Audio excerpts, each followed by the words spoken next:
Welcome to the Dallas Music Academy podcast, a podcast that is dedicated to answering your musical questions and clearing up common misconceptions about learning music.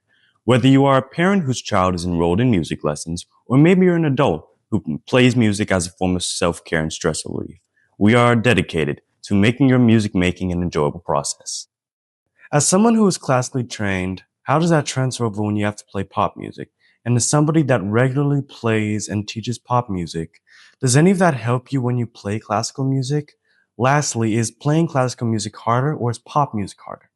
Cool. So let's break it down. There's kind of two worlds in the music world, right? Right. There's those that play pop music and those that play classical. And what's going kind of funny, being kind of in the middle of it, is that I can kind of see that those who are classically trained, and whether or not the people want to hear it or not, they look down on those who are pop trained because it's the same four chords over and over again. And that's not impressive. Right. And those who are, contemporarily trained or those that play pop music, look at the classical musicians and say, well, they're big nerds, right? They have type A personality, they don't experience the music of today's and it's kind of divided actually. Right. And so, okay, I like to kind of say that I'm kind of in the middle of it, right? And so how do I see it, right? So I think one time I said it like this. The classical training gave me the skills that I needed to do to become the musician that I wanted to be and that I deserve to be. Right. And the pop music gave me students, right?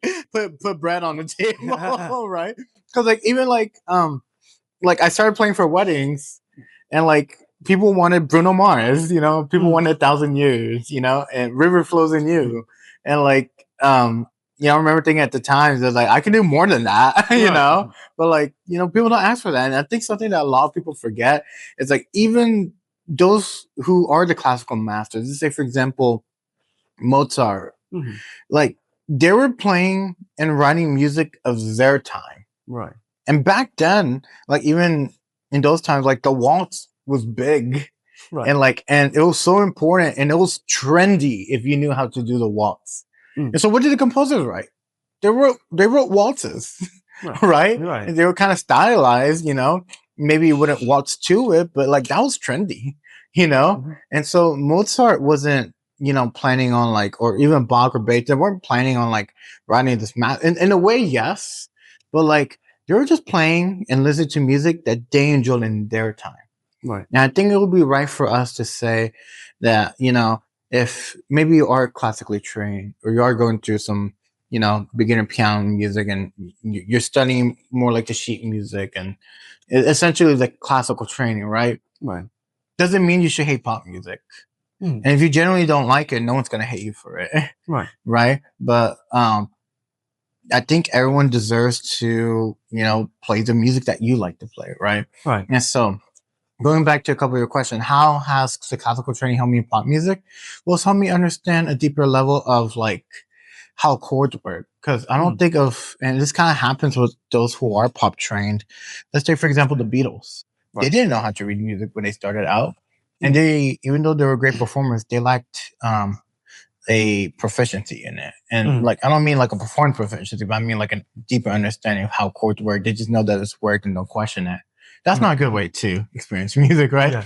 And so as a classically trained musician, I can look at maybe a gospel run, which I kind of had to do for my church, and being able to break it down, I can kind of see how this works. Right. And if you see how it works, you can see how you can substitute it. Or maybe you can see how you can spice it up.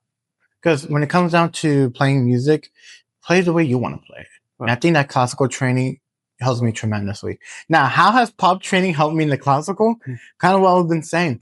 I can kind of play, I can look at what Beethoven wrote, let's say for example for Elise, and I can kind of see how he probably improvised this, because a lot of pop musicians today are great improvisers. Right. And a lot of people forget that Chopin was he actually used to improvise during his concerts. And a lot of these classical musicians also used to improvise. And I think now these days, if you're being classically trained, you're not taught how to improvise. And I think it's a little bit misleading because the music you're learning of were from a great improviser. Right. you know? Mhm. So I improvise a lot of pop music, right? So I go and I play Bach or I play Beethoven, I play Mozart. I can just kind of see like I can kind of see how this came together. So Mhm. like I have that inner musicianship of like I go through improv. I can really go into the mind of that musician and Mm. like really take in what that musician has to offer, Mm. that classical composer. And then lastly, what's harder? They're both hard. So, but they're hard in their own way. So when it comes to like pop music, I kind of found this playing wise is actually easier because you're not playing by yourself. You're playing with a drummer or you're playing with a singer or lead singer or lead guitarist. So you're playing the piano part. If you mess up, maybe the bass part got you. There's not that big weight on you to play everything perfectly. Yeah. You don't have to think of phrasing. You don't have to think of pedaling as much as you would for classical solo. But here's the hard part. You're probably playing for hours and hours. And it's maybe the same four chords, but the same four chords in different keys. And so when you practice, you're not practicing something necessarily hard. You're practicing hours worth of music. I just came from a gig in Houston. It was for like a youth conference. It was a church gig, and like in a way, it was hard because it was just a lot of music, a lot of hits to remember. Right. And in pop music, you're not really reading music; you're kind of more feeling it. And it's you know it or you don't. Now let's take for example classical music. It took me like 8 to 9 months to learn a Grieg concerto, which is just 10 minutes of music. So like, Wow. right? Yeah. Just to play 10 minutes of, but like, it's skillfully well done. Like, I really can't mess up a phrasing. I really had to think about my hand position. Really think about how am I going to do this arpeggio run? How does this rhythm fit in the condenser? And like, you really are being like this Michelin star chef and taking your time, just, cooking up this repertoire. I can't think of a better way to say it, right? Yeah. Just for 10 minutes of playing. And it sharpens your skills as a musician because now you have to look out for things that you probably would have looked out if had you been playing pop music. Because unlike pop music, no one's going to cover you. Right. If you mess up a phrasing, it's going to be obvious to the listener. And, I think what maybe makes it easier is that I get to read music. Yes, I know reading music is harder, right? But like once you become proficient at it, you're going to be like, that's cool because like I don't have to depend on like do I know the hits or not. Can I play it by ear? The composer wrote it down for you right there. I have to replicate it, and just like I kind of saying earlier, you go into the mind of the composer, recreate it, and in a sense that is easier because I'm not learning by ear. I'm not playing by ear. It's there written for me. I just have to do it well. And so I would like to say that they're both hard, but they're both hard in their own ways. Right. In your opinion, what is more fun to play, pop or classical? This is definitely the pop. Pop, right? And so, well, why the pop, right? Because like going back to what I was kind of saying is like even the classical composers, they were playing music that they liked and that they found trendy. It's funny because we might hear Waltz music and just think that's so outdated, but like that was just trendy at the time. Opera was trending during the classical era. You played what you like. And so for me, and not only that, but like, let me say this, I didn't grow up classically trained. And I always say to everybody, like, I don't have parents that were musically trained, right? And so like, not a lot of classical music growing up, right? So I really did grow up with like pop music, right? And so obviously, what am I going to like listening to?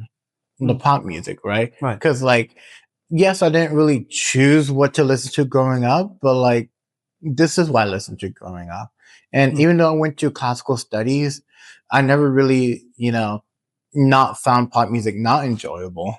And when you get to playing it, you get to just kind of like, I don't know how else to say it, but like just an outburst of musicianship. And you can also get to improvise. There's a lot more room to improvise because when it comes to like pop music, like let's say even like the 12-bar blues, play these chords, make sure you play this many times, but it doesn't really show you how to fill in. You as a musician, you have to know how to fill in. Something you might have to do a fill in for like 4 bars of the same chord. Make it sound not boring. And if you're confident enough and you're kind of like extroverted, that might be fun, right? Because what's fun about pop music is that you're not recreating music. Yes, in a way, but you're able to like play pop music, but the way you want to do it. You get to play in a way where you're figuring out your own. You're almost co-composing it, Right. and you're kind of making your own arrangement of whatever that pop music is. And so I think that's actually pretty cool. I think that's like the fun part, just that you engage as a different level of musician, like I was saying, as co-composer. Whereas Mhm. classical, really, you're just being a recreationalist. And what I mean by recreationalist is you have no say in adding more notes than you should. Mm. And respectfully, in respect to the composer, probably don't, right? But you don't get to pick how you get to pick how you want to interpret it, but you're not coming up with extra notes. Right. You're not coming up with improvised chords or anything. So you're really trying to just recreate this person's masterpiece. And in a way that's fun because you get to like see yourself grow as a musician and you're achieving something hard. So in a way that's fun. But for me, it's not fun the same way as the pop music, right? And then some people may not find that fun. They may find it intimidating, and they'll rather have to be able to just recreate music that's on the page. And for them, that's fun, you know? Mhm. And so I don't speak for everybody, but for me, definitely the pop music, coming out with improvised fill-ins, for me, that's fun. Yeah, yeah.